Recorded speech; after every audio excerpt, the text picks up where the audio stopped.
Alright, response video to Kathy, Laura Layla. She has posted a video on this website.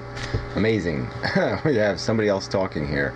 So that was good. So I would respond to it for that reason alone, even though it's a scary subject.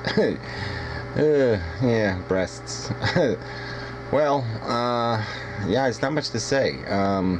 They're really good when you just have them connected to a woman. But when they're connected to a baby, yeah, it's a problem. Creeps me out. Yeah, I wouldn't pass laws against it or nothing, but I don't know. It's. I mean, if what I have to defend is awkwardness or discomfort, yeah, I can just say something stupid like, I guess that's the way I was conditioned. I guess obviously if you grew up and all the women's breasts were just hanging out and they were just baby food feeders, maybe they wouldn't be as sexualized. Maybe.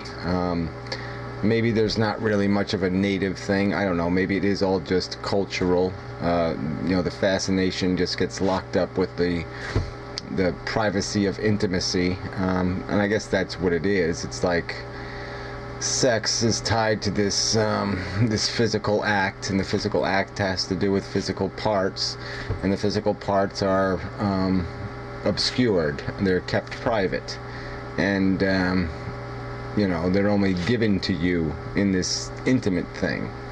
And I understand for women it's they're doing an intimate thing with the baby thing, but just speaking from a male perspective, this one male's perspective, yeah, it doesn't do a thing for me. The pregnant woman thing, no, not good. Woman with baby, no, it doesn't work. Nothing charming in it at all. It's not even a glimmer of, isn't that sweet? There's nothing. It just is such a turn off.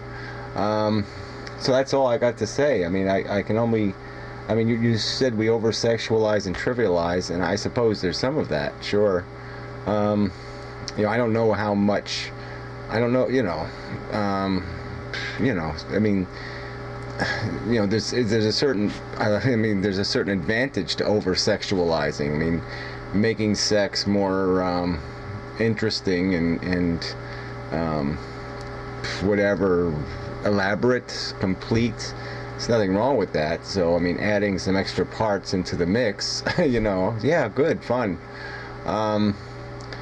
But yeah, and I don't go for this whole silicone, blow them up as big as you can kind of thing. Yeah, it doesn't do anything for me. But obviously there's something in our culture that creates males who are fascinated by that.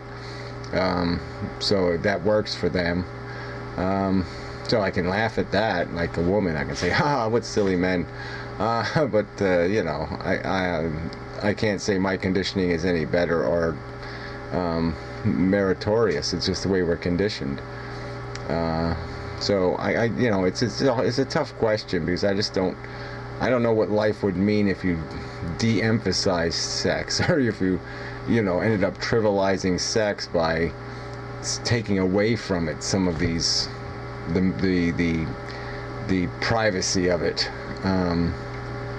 So some of that I think is good, because it's in a way healing for our psychology, maybe.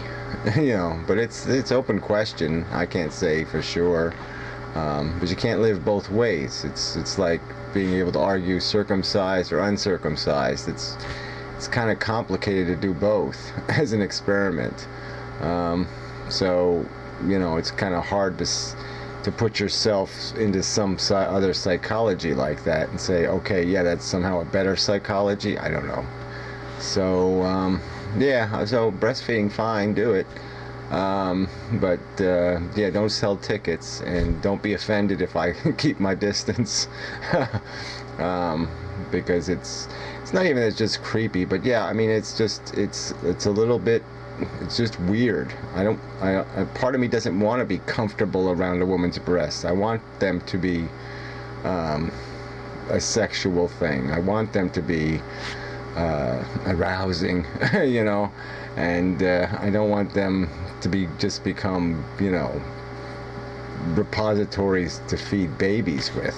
If that's what I'm going to be thinking in my head, it's going to take some of the charm out of the whole event. So that's the best I can do. Sorry, it's just cliche. I only know what I know from, how I've been conditioned, and I really can't try out some other conditioning to say, oh yeah, I'd much rather be more relaxed about it, because I tend to think being unrelaxed in this circumstance is probably a good thing, but I don't know. So that's it. That's the best I can do. Sorry. Yeah, that's it's best. So it's all. Sorry, I forgot to turn it off the camera.